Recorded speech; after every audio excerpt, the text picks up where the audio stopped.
Account म्हटलं की सगळ्यांच्या डोक्याला आठ्या पडतात. कॉमर्सच्या विद्यार्थ्यांना हा विषय कायमच कटकटीचा वाटतो. अकाउंटचे प्रॉब्लेम सॉल्व्ह करता करता नाकी नऊ येतात. डेबिट, क्रेडिट, ॲडजस्टमेंट आणि बॅलन्स शीट टॅली होईपर्यंत डोकं काम करेन असं होतं. मात्र तुम्हाला आवड असेल, मेहनत करायची तयारी असेल तर हा विषय देखील अगदी सोपा आणि साधा वाटू शकतो. हेच दाखवून दिलंय मालवणच्या एका कन्येनं. 12वीचा रिझल्ट नुकताच लागलाय. इतरांना महाकठीण वाटणाऱ्या या विषयात मालवणच्या प्राची मलियेनं 100 पैकी 100 मार्क्स मिळवलेत. हे यश तिनं कसं मिळवलंय हे तिच्याच कडून जाणून घेऊयात. प्राची आपल्याशी थेट जोडली गेली आहे मालवणमधून. प्राची, तुझं स्वागत आणि सर्वात प्रथम खूप खूप अभिनंदन. थँक्यू. रिझल्ट कधी लागणार हे ऐकल्यावर धाकधूक वाढली होती का तुझी? हो, भरपूरच. ऍक्च्युली आम्ही क्लासमध्ये होतो आणि अचानक न्यूज आली की उद्या रिझल्ट आहे. सो त्यावेळी नर्वसनेस होता थोडासा. त्यानंतर जेव्हा रिझल्ट हातात आला त्यावेळी तुला काय वाटलं? ऍक्च्युली ज्या सब्जेक्ट मध्ये आउट ऑफ हवे होते त्यामध्येच मिळाले, त्याचा खूपच आनंद वाटला. आणि जे मार्क्स होते ते पण असे एकदम भारी नाही म्हणू शकत, बट जेवढे मी एफर्ट घेतले त्या मनाने खूप चांगले होते. पण तुला खात्री होती का की तुला 100 पैकी 100 मिळणारच आहेत? हो, खात्री होती. कारण मी त्या एका सब्जेक्ट साठी खूप कॉन्सन्ट्रेट केलेलं आणि जे म्हणजे मी जे सम सोडवलेले ती आन्सर सुद्धा मी लिहून घेतलेली आणि मी ती लिहून चेक केलेली.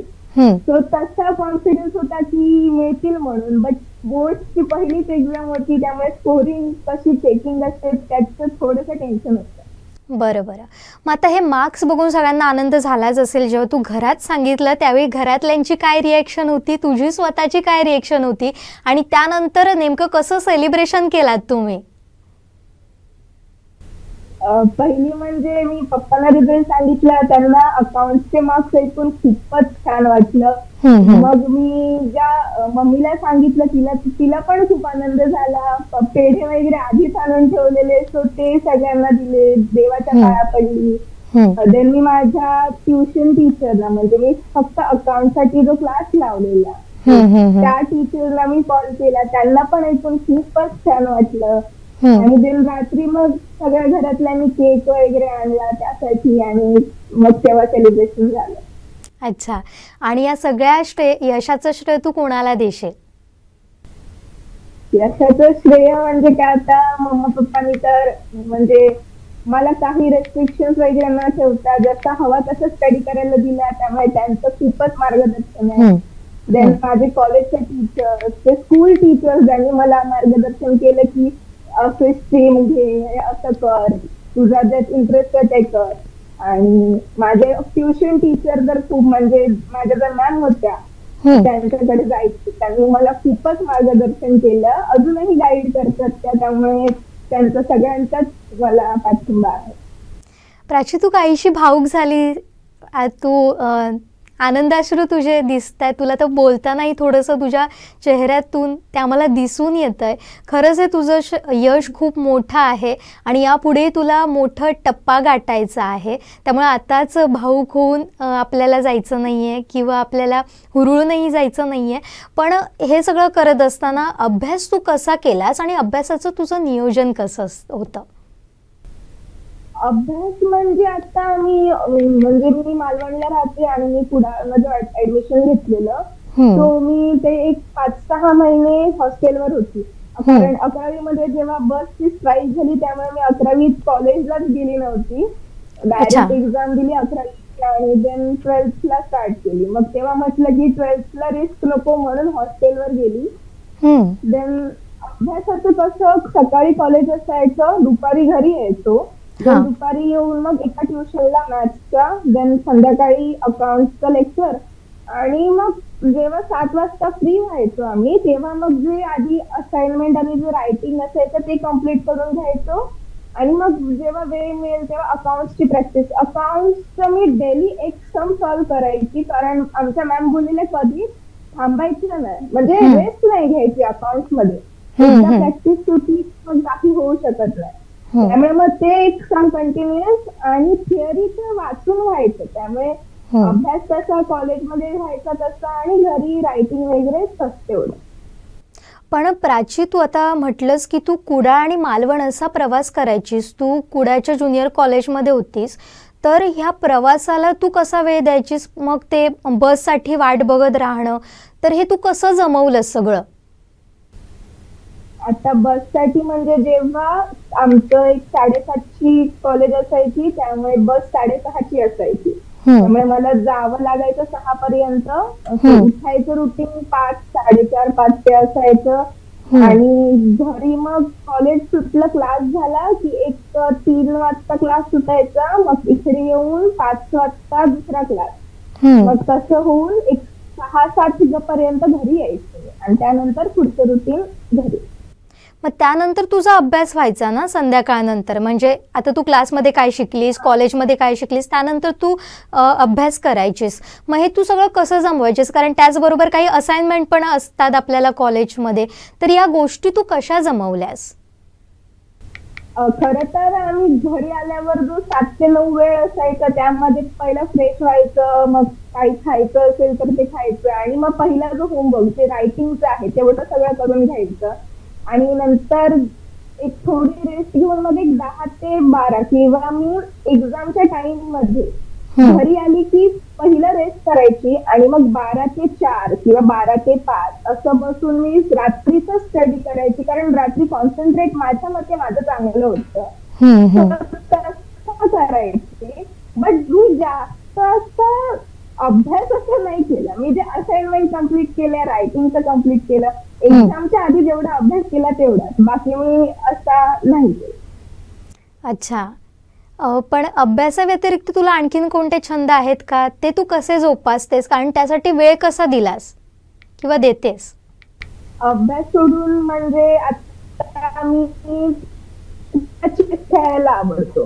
सो आमच्या कॉलेजच्या वेळी चेसच्या पण स्पर्धा होत्या. सो मी पहिली कॉलेज लेवलला खेळली, त्यात सिलेक्ट झाली, त्यानंतर तालुका लेवलला झाली, जिल्हा लेवलला सुद्धा झाली, आणि मग विभागाला गेलेली. पण विभागाच्या गेम्सच्या वेळी थोडी तब्येत ठीक नसल्यामुळे मग ती खेळू नाही शकली. नाहीतर बाकी मी चेस मध्ये होती.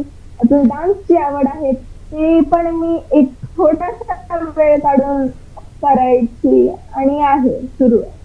ओके. आता या सगळ्यात तुला घरातल्यांचा कसा काय सपोर्ट मिळाला? घरातल्यांनी तुला कशी मदत केली? 12वीचा अभ्यास असेल, त्यानंतर तुझे स्पोर्ट्स असतील, आणि त्याचबरोबर क्लासेस तुझे होते, सगळं शेड्यूल अगदी बिझी होतं. मग घरातल्यांचा तुला पाठिंबा कसा होता या सगळ्यासाठी? घरातल्यांचा सपोर्ट म्हणजे त्यांनी मला कधी असं रेस्ट्रिक्शन दिले नाही की एवढं करायचं, फक्त अभ्यास करायचा, फक्त फिरायचं, म्हणजे कुठे जायचं नाही वगैरे, क्लासला जायचं, घरी यायचं, असं कधीच नाही. म्हणजे मला हवं ते त्यांनी प्रोव्हाइड करून दिलं. सगळी बुक्स दिली आणून, जेवढी मला नोट्स हव्या होत्या त्या दिल्या. माझी काळजी पण भरपूर घेतली त्या ह्याच्यात. आणि म्हणजे मला अडवलं नाही काय करायला. म्हणजे आम्ही पार्टीजला जायचो, फ्रेंड्सच्या बर्थडेला जायचो, फिरायला पण जायचो.